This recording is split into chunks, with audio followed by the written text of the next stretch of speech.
അച്ഛൻ പ്രാർത്ഥിക്കുന്ന കുടുംബമായിരുന്നു എന്റെ. 40 വർഷങ്ങൾ അൾത്താരയുടെ സൈഡിൽ ഇരുന്ന് ഗായക സംഘത്തോട് ചേർന്നിരുന്ന് ഡ്രംസ് വായിച്ചതാ. 12 വയസ്സ് വരെ ഞാൻ അൾത്താരമായിരുന്നു. എന്റെ വീട്ടുകാർ പ്രാർത്ഥിക്കുമായിരുന്നു. പക്ഷേ വിശ്വാസത്തിന്റെ മേഖലയിലൂടെ ഈ കർത്താവിന്റെ വചനത്തിന്റെ കണ്ണുകളിലൂടെ എനിക്ക് അന്നൊന്നും കാണാൻ സാധിച്ചില്ല. പ്രിയപ്പെട്ടവരെ, എന്റെ ജീവിതം മുന്നോട്ട് പോയി. കല്യാണം കഴിഞ്ഞു, 2 മക്കളുണ്ട്, നല്ലൊരു ജീവിത പങ്കാളി, കുടുംബം മുന്നോട്ട് പോയി. പ്രിയപ്പെട്ടവരെ, അതിനിടയിൽ ചെറുതായിട്ട് മദ്യപാനം, ഞായറാഴ്ച കമ്പനി പ്രവർത്തിപ്പിക്കുക, ദശാംശം കൊടുക്കാതിരിക്കുക, എല്ലാം കൂടി മൊത്തം കറങ്ങി താഴേക്ക് വീണു. നിലത്ത് കിടന്ന് മൂക്കുകൊണ്ട് ഇച്ഛ ഇട്ട ഇച്ഛ ഇട്ട എന്ന് വരച്ചപ്പോൾ അവസാനം ഗതിയില്ലാതെ ആയപ്പോൾ ഭാര്യയോട് ഒരു ദിവസം രാത്രി പറഞ്ഞു, ഞാനും ഈ 2 മക്കളും ജീവിത പങ്കാളി ഒരുമിച്ചിരുത്തി പറഞ്ഞു, നമ്മൾ മരിക്കുക, വേറെ വഴിയില്ല. പ്രിയപ്പെട്ടവരെ, ബന്ധുക്കൾക്ക് വേണ്ട, സഹോദരങ്ങൾക്ക് വേണ്ട, കൂട്ടുകാർക്ക് വേണ്ട, ആർക്കും വേണ്ട. വിളിക്കുന്ന പ്രിയപ്പെട്ട ദൈവജനമേ, നിങ്ങൾ തിരിച്ചറിയുന്നു, നിങ്ങൾക്കൊരു വേദനയുണ്ടോ, കടബാധ്യതയുണ്ടോ, സങ്കടമുണ്ടോ, രോഗമുണ്ടോ, എല്ലാവരും നിങ്ങളെ കൈവിട്ടു പോകും. പിന്നീടാണ് ഞാൻ അറിഞ്ഞത്, കൈവിടാത്ത ഏക ഒരു സംഭവത്തിന്റെ വലിയൊരു പ്രത്യാശയുണ്ടെങ്കിൽ അത് ദൈവവും ദൈവത്തിന്റെ വചനമാണ് എന്നെ ആശ്വസിപ്പിച്ചത്. പ്രിയപ്പെട്ടവരെ, ആ തീരുമാനത്തിൽ മുഴുകി മരണത്തിന്റെ വക്കിലേക്ക് പോകുന്നതിന് മുൻപ് എന്റെ ജീവിത പങ്കാളി പറഞ്ഞൊരു ധ്യാനം കൂടാൻ. അങ്ങനെ ഒരു ധ്യാനം കൂടി.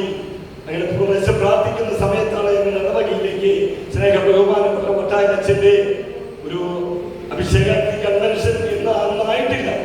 അച്ഛന്റെ തുടക്കകാലമായി 21 കൊല്ലം മുൻപ് തൃശ്ശൂരിലുള്ള കാട്ടുകര എന്ന് പറയുന്ന ഒരു ഇടവകയിലേക്ക് അച്ഛനെ കൊണ്ടുവരികയാണ്, ധ്യാനിപ്പിക്കുക. അങ്ങനെ ധ്യാനിക്കാൻ ബുക്ക് ചെയ്ത് കഴിഞ്ഞപ്പോൾ ഞാൻ വികാരി അച്ഛനെടുത്ത് എന്ന് പറഞ്ഞു, ഞാൻ അച്ഛനെ കൊണ്ടുവരാം. ഒരു ഒമ്മങ്ങിയുണ്ട് എനിക്ക്. ഞാൻ അങ്ങനെ അച്ഛൻ്റെ അനുവാദത്തിലൂടെ ഒമ്മനിയിൽ അച്ഛനെ കൊണ്ടുവന്നു. പ്രിയപ്പെട്ടവരെ, അങ്ങനെ 5 ദിവസത്തെ ധ്യാനം കഴിയാനായിട്ട് നിൽക്കുമ്പോൾ 5 ദിവസങ്ങളിലും അച്ഛനെ ഞാനാണ് വണ്ടിയിൽ കൊണ്ടുപോയിരുന്നു. താമസിക്കുന്ന സ്ഥലത്ത് നിന്ന് കൊണ്ടുവന്നിരുന്നു ഞാനായിരുന്നു. 5ാമത്തെ ദിവസം അവസാന നിമിഷത്തിലെ അച്ഛൻ വിളിച്ചു പറഞ്ഞു, നിങ്ങളുടെ കയ്യിൽ വണ്ടിയുള്ളവരെ ഞങ്ങളെയും ടീമംഗങ്ങളെ അട്ടപ്പാടിയിലേക്ക് കൊണ്ടുവരണമെന്ന് പറഞ്ഞു. പ്രിയപ്പെട്ടവരെ, എന്റെ ഒമ്മിനി എന്ന് പറഞ്ഞാൽ പഴയ ഒമ്മിനി, AC ഇല്ല, പടകട ശബ്ദം. ഞാൻ എന്റെ വണ്ടി മാറ്റിയിട്ടു. 5-6 വണ്ടികൾ, അന്നത്തെ കാലത്തെ മാരുതി 800 AC ഉള്ള വണ്ടികളും ടാറ്റയുടെ വണ്ടികളൊക്കെ കൊണ്ടു നിരത്തിയിട്ടു. പ്രിയപ്പെട്ടവരെ, അങ്ങനെ ധ്യാനം കഴിയുന്നു. അച്ഛൻ പോകുന്ന സമയത്ത് എല്ലാവരോടും പറഞ്ഞു, ടീമംഗങ്ങളോട്, ബന്ധുക്കൾ അവിടെ വന്നിരിക്കുന്ന കൗൺസിലിംഗ് ടീമംഗങ്ങളോട്, പാട്ടുകാരോട് എല്ലാവരും വണ്ടികളിൽ കയറാൻ പറഞ്ഞു. ഓരോ വണ്ടികളിൽ അറേഞ്ച് ചെയ്ത് കയറ്റി. അപ്പൊ എല്ലാവരും നോക്കി നിൽക്കുക. AC ഉള്ള വണ്ടി അച്ഛനെ പോകേറും. പ്രിയപ്പെട്ടവരെ, ഞാനും മാറി നിന്നു. എല്ലാവരും കയറി കഴിഞ്ഞപ്പോൾ അച്ഛൻ എന്നെ വിളിച്ചു, വിൻസിന്റെ വണ്ടി എടുക്കുന്നില്ലേ? അച്ഛാ, ആ വണ്ടിയിൽ പോകും. ഞാൻ വിൻസെന്റിന്റെ വണ്ടിയിലാണ് വന്നത്, ഈ വണ്ടിയിൽ പോകണം. പ്രിയപ്പെട്ടവരെ, എന്റെ കണ്ണൊക്കെ നടന്നു. വളരെ സങ്കടത്തോടെ ഞാൻ അച്ഛനെ നോക്കി. അച്ഛൻ എന്റെ വണ്ടി കടപട ശബ്ദമുള്ള ഒന്നിനെ അച്ഛൻ കയറിയിരുന്നത് വീട്ടിൽ ഇറക്കാൻ. ഞാൻ അച്ഛനോട് എന്റെ കാര്യങ്ങളും വേദനകളും വിഷമതകളും കടബാധ്യതയും കോടതി കേസും ചെത്തിയും എന്തെല്ലാം ഉണ്ട് അതെല്ലാം അച്ഛനോട് പറഞ്ഞിരുന്നു.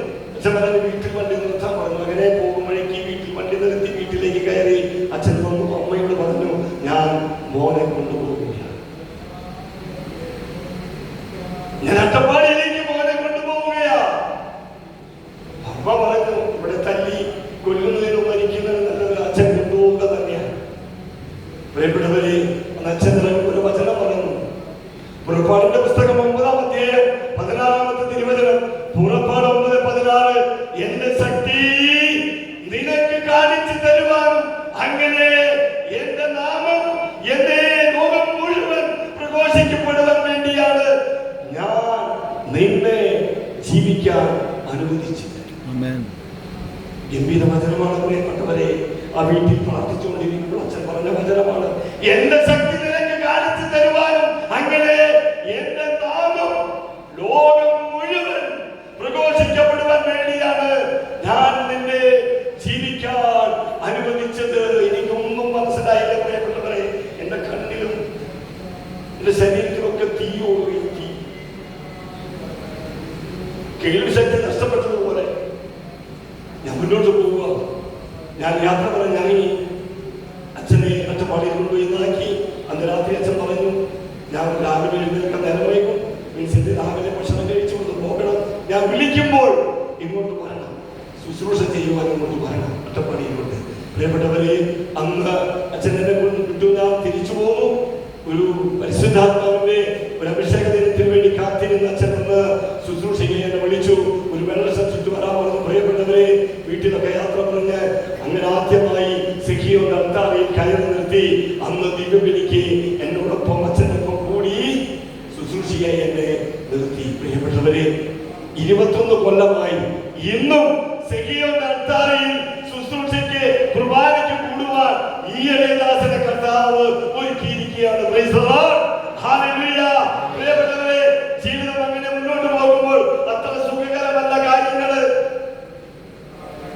ഒന്നും രണ്ടും പ്രാവശ്യം കഴിഞ്ഞപ്പോൾ അച്ഛനും എന്നെ വിളിച്ചിട്ട് പറഞ്ഞു, വിൻസെന്റ് ഏട്ടാ, ഈ കടബാധ്യത മാറാൻ 3 കാര്യങ്ങൾ ഞാൻ പറഞ്ഞതാണ്.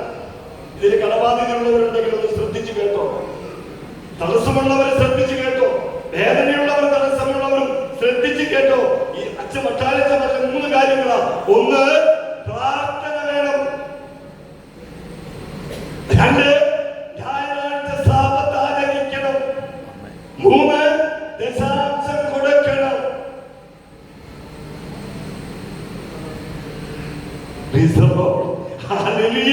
പ്രിയപ്പെട്ടവരെ, ഒന്നുകൂടി ഞാൻ പറയാം. ആദ്യം പ്രാർത്ഥന വേണം. 2, സാബത്ത് ആചരിക്കണം. 3, ദശാംശം കൊടുക്കണം. എളുപ്പമല്ല പ്രിയപ്പെട്ടവരെ. ആദ്യം പറഞ്ഞ വചനത്തിന് അച്ഛൻ പറഞ്ഞൊരു വചനമുണ്ട്. 2 ദിനവൃത്താന്തങ്ങളുടെ പുസ്തകം 7-ാം അധ്യായം 14-ാമത്തെ തിരുവചനം. 2 ദിനവൃത്താന്തം 7-ാം അധ്യായം 14-ാമത്തെ തിരുവചനം എന്തെഴുതിയിരിക്കുന്നത്? എന്റെ നാമം പേറുന്ന എന്റെ ജനം എന്നെ അന്വേഷിക്കണം, തങ്ങളെ തന്നെ എളിമപ്പെടുത്തി പ്രാർത്ഥിക്കുകയും തങ്ങളുടെ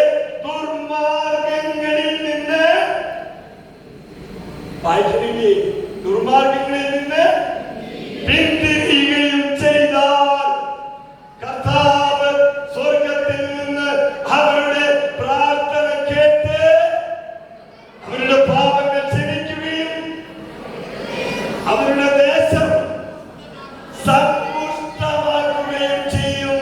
പ്രൈസ് ദി ലോർഡ്, ഹല്ലേലൂയ. വായിച്ച പ്രിയപ്പെട്ടവരെ, കർത്താവിന്റെ നാമം പേറുന്ന എന്റെ ജനം കർത്താവിനെ അന്വേഷിക്കുകയും തങ്ങളെ തന്നെ എളിമപ്പെടുത്തി പ്രാർത്ഥിക്കുകയും തങ്ങളുടെ ദുർമാർഗങ്ങളിൽ നിന്ന് പിന്തിരിയുകയും ചെയ്താൽ കർത്താവ് സ്വർഗത്തിൽ നിന്ന് അവരുടെ പ്രാർത്ഥന കേട്ട് അവരുടെ പാപങ്ങൾ ക്ഷമിക്കുകയും അവരുടെ ദേശം സമ്പുഷ്ടമാകുകയും ചെയ്യും. ആദ്യം ചെയ്യേണ്ടത് പ്രിയപ്പെട്ടവരെ, സകല ദുർമാർഗങ്ങളിൽ നിന്ന് പിന്തിരിയാൻ.